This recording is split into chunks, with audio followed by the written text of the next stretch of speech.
சிறப்பாக மாற்றுத்திறனாளிகளுக்கு மறுவாழ்வு சேவைகளை வழங்கும் விருதுகள் சேவை மையத்தை சென்னை சோழிங்கநல்லூர் கண்ணகி நகரில் முதல்வர் ஸ்டாலின் திறந்து வைத்தார். ஆட்சி அதிகாரத்தில் பங்கெடுக்க வேண்டும் என்பதில் எங்களுக்கும் விருப்பம்தான் என இந்திய கம்யூனிஸ்ட் கட்சியின் மாநில செயலாளர் ரா. முத்தரசன் தெரிவித்துள்ளார். மழை வெள்ளத்தால் மக்கள் பாதிக்கப்படாத வகையில் நடவடிக்கை எடுக்கப்பட்டு வருவதாக வருவாய்த்துறை அமைச்சர் சாத்தூர் ராமச்சந்திரன் உறுதியளித்துள்ளார். நாமக்கல் திருச்செங்கோடு அருகே மல்லசமுத்திரம் ஊராட்சி ஒன்றிய தொடக்கப்பள்ளியில் வைக்கப்பட்டிருந்த பெயர் பலகையில் அரிசன் காலனி என குறிப்பிடப்பட்டிருந்தது. இதை அகற்றி மல்லசமுத்திரம் கிழக்கு என மாற்றக்கோரி சென்னையை சேர்ந்த வழக்கறிஞர் ஜி. அன்பழகன் தமிழ்நாடு ஆதி திராவிடர் மற்றும் பழங்குடியினர் மாநில ஆணையத்துக்கு கடிதம் அனுப்பியுள்ளார். இதனைத் தொடர்ந்து மல்லசமுத்திரம் அரசு பள்ளி பெயர் பலகையில் சர்ச்சைக்குரிய பெயரை அமைச்சர் அன்பில் மகேஷ் அளித்துள்ளார். தமிழ்நாடு நகர்ப்புற வாழ்விட மேம்பாட்டு வாரியத்தில் வீடு வழங்க கோரி தனித்தமிழ் அறிஞர் மறைமலை அடிகளின் பேத்தி தஞ்சாவூர் மாவட்ட ஆட்சியர் அலுவலகத்தில் நேற்று மனு அளித்தார். மதுரை எய்ம்ஸ் மருத்துவமனை டிசம்பர் 2025 முதல் செயல்பட தொடங்கும் என எய்ம்ஸ் நிர்வாக இயக்குநர் எம். ஹனுமந்தராவ் தெரிவித்துள்ளார். 7 மலைக்குன்றுகள் 200 இயற்கை நீர்ச்சுனைகள் அழிந்து போகும் என்று ஒன்றிய அரசுக்கு வைகோ கண்டனம் தெரிவித்துள்ளார். இந்திய ரிசர்வ் வங்கி கவர்னர் சக்திகாந்த் தாஸ் அசிடிட்டி காரணமாக செவ்வாய்க்கிழமை சென்னையில் உள்ள கார்ப்பரேட் மருத்துவமனையில் அனுமதிக்கப்பட்டுள்ளதாக தகவல் வெளியாகியுள்ளது. வேலூரில் பாலியல் அத்துமீறல் காரணமாக சிறுமி கர்ப்பமடைந்ததால் இளைஞனுக்கு 20 ஆண்டுகள் சிறை தண்டனை விதிக்கப்பட்டது. மழை காரணமாக டெல்டா மாவட்டங்களில் பேருந்து சேவைகள் நிறுத்தமா என்ற கேள்வி எழும்பிய நிலையில் சமூக வலைதளத்தில் பரவிய தகவலுக்கு தமிழ்நாடு அரசு விளக்கம் அளித்துள்ளது. சென்னை கண்ணகி நகரில் நடைபெற்ற ஆய்வுப் பணிகளை மேற்கொண்ட தமிழக முதலமைச்சர் மு. ஸ்டாலினிடம் செய்தியாளர்கள் கேள்வி எழுப்பிய நிலையில் மன்னிப்பு கேட்கும் பழக்கம் எங்களுக்கு இல்லை என்று அமைச்சர் சேகர் பாபு தெரிவித்துள்ளார்.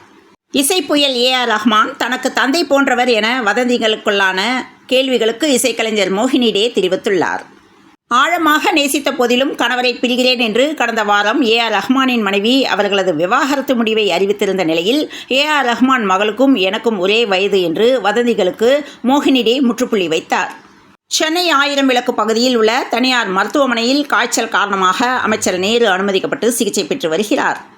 கருத்து மோதல் இருந்தால் அங்கு ஜனநாயகம் இருக்கும் என்று கள ஆய்வுக்கூட்ட சலசலப்பு குறித்து R.B. உதயகுமார் பேசியுள்ளார்.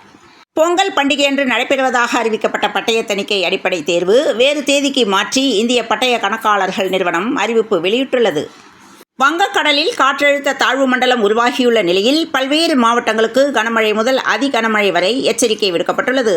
இந்நிலையில் டெல்டா மாவட்டங்களில் அரசு மேற்கொண்டுள்ள மழை முன்னெச்சரிக்கை நடவடிக்கைகள் குறித்து விரிவான அறிக்கை வெளியிடப்பட்டுள்ளது. முன்னாள் முதல்வர் எம்ஜிஆரின் மனைவியும் தமிழகத்தின் முதல் பெண் முதலமைச்சருமான ஜானகி ராமச்சந்திரன் அவர்களின் 100ஆண்டு விழா நேற்று கொண்டாடப்பட்டது. இதையொட்டி அவருடைய தம்பி வழி பேரனான வழக்கறிஞர் குமார் ராஜேந்திரன் தன் பாட்டி ஜானகி அம்மாளுடனான தன் நினைவுகளை நம்முடன் பகிர்ந்து கொண்டார். யாரை பார்த்து யார் மன்னிப்பு கேட்க வேண்டும் என்று அன்புமணி ராமதாஸ்க்கு அமைச்சர் சிவசங்கர் கேள்வி எழுப்பியுள்ளார். குடியாத்தத்தை அலறவிடும் சட்டவிரோத நெட்வொர்க். வேலூர் மாவட்டம் குடியாத்தம் பகுதிகளில் தொடர் பைக் திருட்டு சம்பவங்கள் நடைபெற்று வருகின்றன. சபரிமலை ஐயப்பன் சுவாமி குறித்து சர்ச்சைக்குரிய வகையில் பாடலை பாடியதாக கானா பாடகி இசைவாணி மற்றும் நிகழ்ச்சியை நடத்திய நீலம் அமைப்பு மீது நடவடிக்கை எடுக்க கோரி இந்து மக்கள் கட்சி சென்னை காவல் ஆணையர் அலுவலகத்தில் புகார் அளித்துள்ளது. மயிலாப்பூர் கோயில் நிதியில் நடத்தப்படும் கல்லூரி பணியிடங்களுக்கு இந்துக்கள் மட்டுமே விண்ணப்பிக்க கோரும் அறிவிப்பாணையை எதிர்த்த வழக்கு தள்ளுபடி செய்யப்பட்டது. சென்னை விமான நிலையத்தில் GPS கருவி பறிமுதல் செய்யப்பட்டது. எத்தியோப்பியா நாட்டுக்கு கொண்டு செல்ல முயன்ற ஆந்திரா நபர் போலீசில் ஒப்படைக்கப்பட்டார். ஆண்டுதோறும் டிசம்பர் 4ஆம் தேதியன்று இந்திய கடற்படை தினம் கொண்டாடப்படுகிறது. கடற்படை தினத்தை முன்னிட்டு சென்னைக்கு வந்துள்ள INS டெல்லி என்ற போர்க்கப்பலுக்கு உற்சாக வரவேற்பு அளிக்கப்பட்டது. நோயாளிகளுக்கு தரமான உணவு வழங்கப்படுவதால் சென்னை ராஜீவ்காந்தி அரசு பொது மருத்துவமனைக்கு உணவு பாதுகாப்புத்துறை சார்பில் ஈட் ரைட் கேம்பஸ் என்ற சான்றிதழ் வழங்கப்பட்டது. சென்னை புரசைவாக்கம் தாலுகா அலுவலக வளாகத்தில் வாக்காளர் அடையாள அட்டைகள் குப்பையாக கொட்டப்பட்டிருந்தன.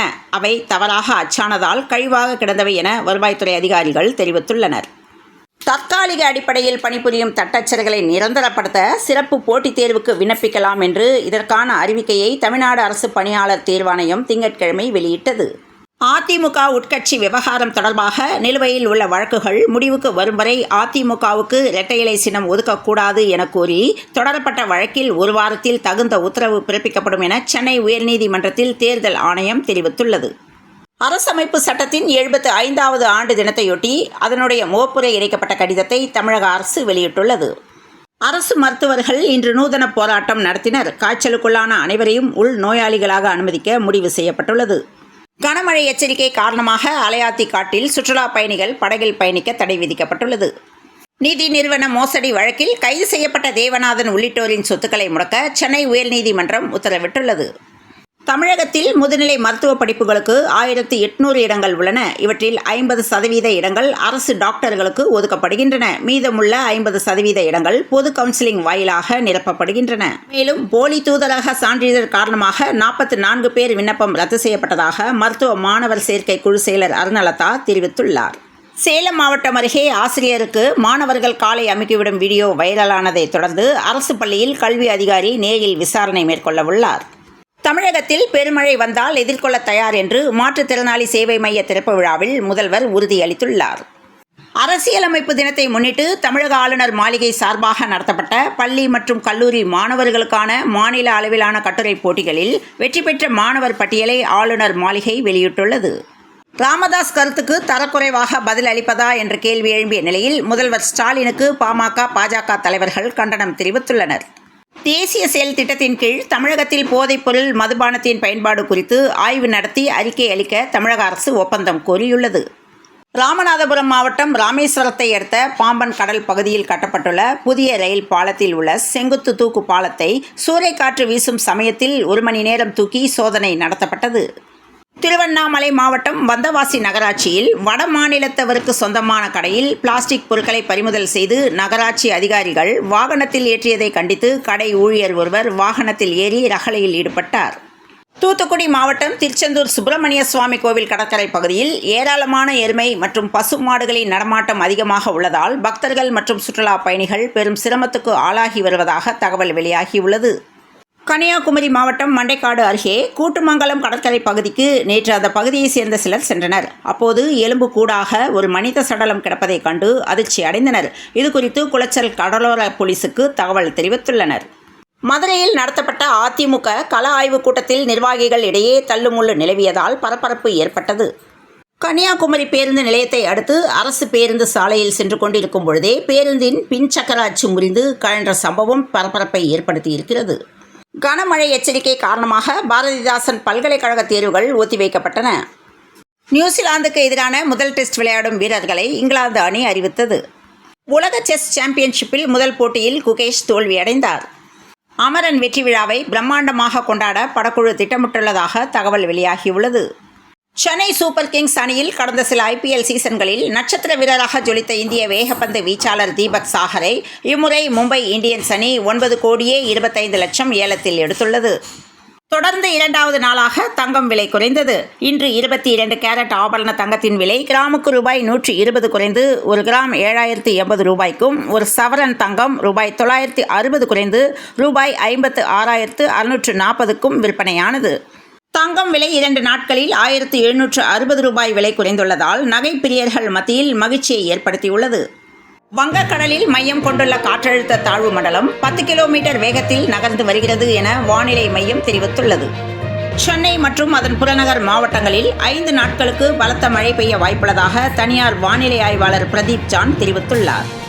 வங்கக்கடலில் உருவான காற்றழுத்த தாழ்வு மண்டலம் செவ்வாய்க்கிழமை காலை 9 மணி நிலவரப்படி நாகைக்கு தென்கிழக்கே 630 கிலோமீட்டர் தொலைவில் நிலை கொண்டுள்ளது. வங்கக்கடலில் புயல் சின்னம் உருவாகியுள்ளதை தொடர்ந்து செவ்வாய்க்கிழமை 3 மாவட்டங்களுக்கு அதி கனமழைக்கான சிவப்பு எச்சரிக்கை விடுக்கப்பட்டுள்ளது. இதன் காரணமாக செவ்வாய்க்கிழமை மயிலாடுதுறை, நாகப்பட்டினம், திருவாரூர் மாவட்டங்களின் ஓரிரு இடங்களிலும் காரைக்கால் பகுதிகளிலும் அதி கனமழை பெய்ய வாய்ப்புள்ளதாக சென்னை வானிலை ஆய்வு மையம் தெரிவித்துள்ள நிலையில் 4 மாவட்டங்களில் பள்ளி கல்லூரிகளுக்கு இன்று விடுமுறை அளிக்கப்பட்டுள்ளது. தொடர்ந்து இணைந்திருங்கள் பிரபாஸ் கதமம் செய்திகளுடன். மீண்டும் மற்றொரு செய்தியில் சந்திப்போம். நன்றி, வணக்கம்.